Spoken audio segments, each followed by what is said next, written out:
এক গ্রামে একটা অতি দরিদ্র লোক ছিল। শোনো তার গল্প। মা মা, কোথায় গেলে? আমাকে স্কুলে ভর্তি করাবে না?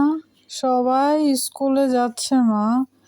আরে বাবা, আমি তো গেছি মহাজনের কাছে, আমার চেনটা বন্ধক দিয়ে তোকে স্কুলে ভর্তি করার জন্য টাকা এনেছি, তুই স্কুলে যাবি।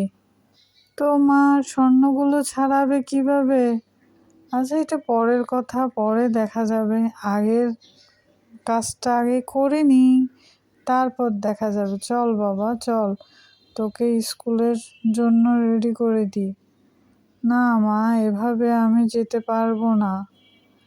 হায় হায়, কসিম ভাই, আমার একটা কাজ দাও না, খুব কষ্টে আছি। নাই ভাই, কোনো কাজ নাই, আমি নিজের জমিনে নিজেই এ কাজ করি, কারণ আমি টাকা দিব কোত্থেকে, আমরা গরিব মানুষ। আচ্ছা ঠিক আছে, আমি তাহলে যাই। ও মা, কি সুন্দর মাছ দেখেছিস? আয় আয় বুলটু, আয়। তোরা কি গরিব, দাঁড়া, এই মাছটা বাসায় নিয়ে যা, দেখিস খাস না আবার।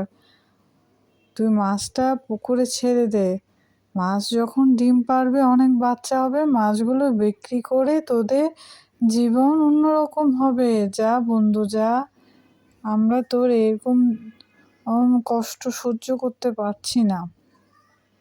ধন্যবাদ ধন্যবাদ, তোরা আমার জন্য এত চিন্তা করিস। কেন করব না, তুই আমাদের বন্ধু না? এই মাছ বিক্রি করে তারা একদিন ধনী হলো। সততাই সবচেয়ে বড় পন্থা। যে মানুষের মধ্যে সততা নেই, সে কখনো বড় হতে পারবে না। প্রথমে দরকার সততা।